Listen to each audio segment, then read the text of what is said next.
بسم اللہ الرحمن الرحیم۔ السلام علیکم ورحمۃ اللہ وبرکاتہ۔ محترم ناظرین، امت محمدیہ کے اندر سب سے پہلے ایمان لانے والے مردوں میں سیدنا ابو بکر صدیق رضی اللہ تعالی عنہ ہیں۔ حضرت ابو بکر صدیق رضی اللہ تعالی عنہ آپ صلی اللہ علیہ وسلم کی بعثت سے پہلے بھی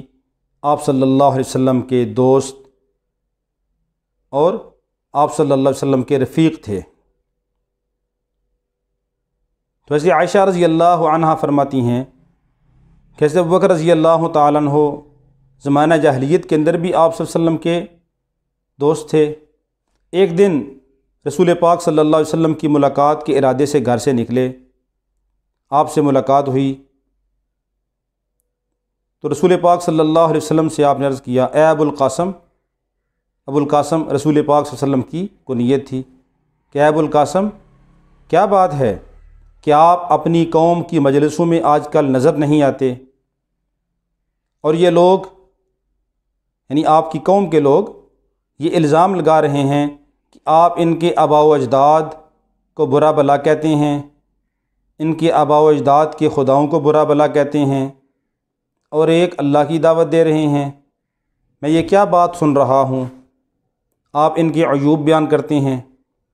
تو رسول پاک صلی اللہ علیہ وسلم نے فرمایا کہ میں اللہ کا رسول ہوں اور تمہیں بھی اللہ کی وحدانیت کی دعوت دیتا ہوں کہ ایک اللہ کو ایمان مان لو، ایک اللہ کے اوپر ایمان لے آؤ۔ تو جب رسول پاک صلی اللہ علیہ وسلم نے جو ہی اپنی بات مکمل فرمائی تو صدیق اکبر رضی اللہ تعالی عنہ نے کوئی دلیل نہیں مانگی، کوئی حیل و حجت نہیں کیا، بلا چون چراں فوراً کلمہ پڑھ لیا، اشہد ان لا الہ الا اللہ و اشہد ان محمدًا عبدہ و رسولہ۔ اسی وقت مسلمان ہو گئے۔ تو حضور پاک صلی اللہ علیہ وسلم کو حضرت ابو بکر رضی اللہ عنہ کے ایمان لانے سے بہت زیادہ خوشی ہوئی۔ آپ صلی اللہ علیہ وسلم کو بہت زیادہ خوشی ہوئی کہ میرا دوست ایمان لے آیا ہے۔ اور پھر ابو بکر رضی اللہ تعالی عنہ اسی دن گئے اور جا کے حضرت عثمان بن عفان، حضرت طلحہ بن عبید اللہ، حضرت زبیر بن عوام رضی اللہ عنہ کو لے آئے اور ان کو بھی لا کے مسلمان کرایا، ان کو بھی اسلام کی دعوت دے دی۔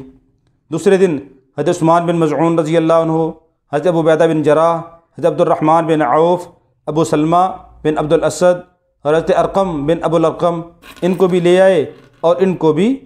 آپ صلی اللہ علیہ وسلم کی خدمت میں لے کے آئے، اور یہ سارے حضرات اسلام کی دولت سے بہرہ ور ہوئے۔ تو اسی لیے صدیق اکبر رضی اللہ تعالیٰ عنہ کو صدیق کہتے ہیں کہ آپ نے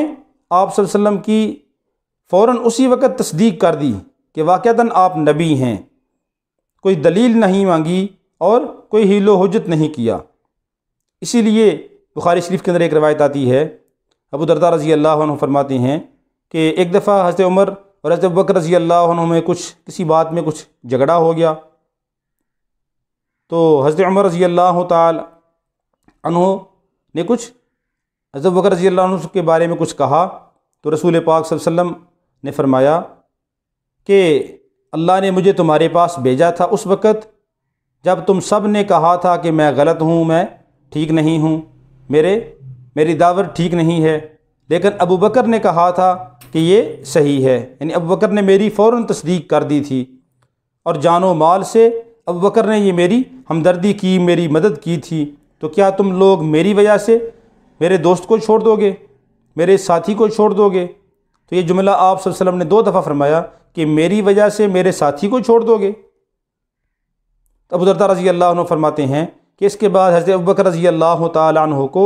کسی نے بھی کبھی کچھ نہیں کہا، کوئی تکلیف نہیں دی، اور یہ حضور پاک صلی اللہ علیہ وسلم کا یہ فرمان یہ اس بات کی کھلی دلیل ہے کہ آپ حضرت ابو بکر رضی اللہ عنہ سب سے پہلے ایمان لے کے آئے۔ اللہ رب العالمین ہم سب کو حضرت ابو بکر رضی اللہ تعالی عنہ کے نقش قدم پر چلنے کی توفیق عطا فرمائے اور ان کی محبت اپنے دل میں پیدا کرنے کی توفیق عطا فرمائے۔